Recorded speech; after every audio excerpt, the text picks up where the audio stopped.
Cape Verde, or Cabo Verde, like they will call themselves, is a country in Africa that has become really big on tourism as a means of attracting revenue to their country. So I visited the island of Sal, and Cabo Verde Airlines, they will not leave Nigeria until 4 a.m., which means that you have to be at the airport at such an ungodly hour. And it's a tad stressful, but once you do get to Cape Verde, it's so beautiful that you just kind of forget all the inconvenience of getting there. The island is beautiful. South Island is beautiful, but it's very sparsely populated. Like all the way from the airport to the hotel, like you barely get to see anybody. Like it's it's that sparsely populated. And I was staying at this all-inclusive resort. It was really, really beautiful. These people really knew how to make you feel welcome and how to make you feel at home. So yeah, the all-inclusive resort was fun. But me being me, of course I want to go out to see the town. So that's exactly what I did. I went on a tour of the South Island and it was absolutely beautiful. I went to Boracona, which are these caves. And there's something called the Blue Eye, which is like a reflection of the sun on this part of the water, and it makes it blue. It's called the Blue Eye. It's very beautiful. I also went to the Palmyra fishing village, and I remember I met this guy. His name. What's your name? My name is Black. Black. Yeah, Black is black. Black is black. He was a very friendly guy. I got to see the process of all the gutting of the fishes. It was quite interesting.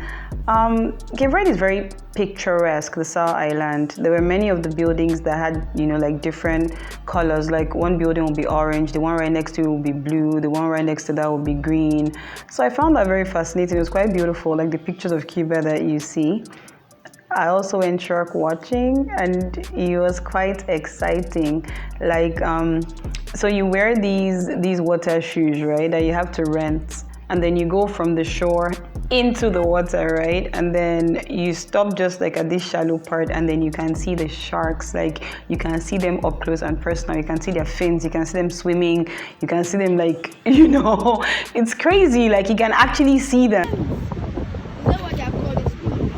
You can see them, like, it's crazy. Like you can actually see them. And I guess I'm just an adrenaline junkie because it's crazy. I mean, being that close to sharks, and it's actually fun. But yes, it really was. And then I took a float in the salt lakes at the Pedraloon. That was fun as well.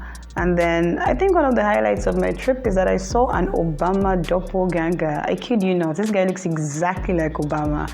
And he's a tour guide, so he calls his tour company Obama Tours or something like that.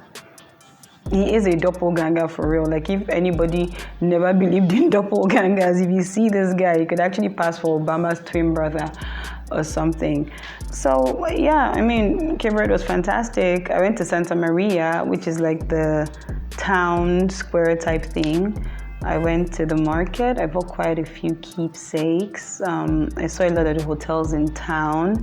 They just had beautiful views because the beaches in Cape Verde and the blueness of the water is just to die for. And then on my last day in Cape Verde, I went on a boat cruise because, I just had to get on that blue water. It was amazing. It was really, really amazing. I met wonderful people on the cruise. And that was my last day in Cape Verde. That was Cape Verde in a nutshell. Beautiful place, beautiful people. I would highly recommend, to go to visit. So thank you, Cape Verde.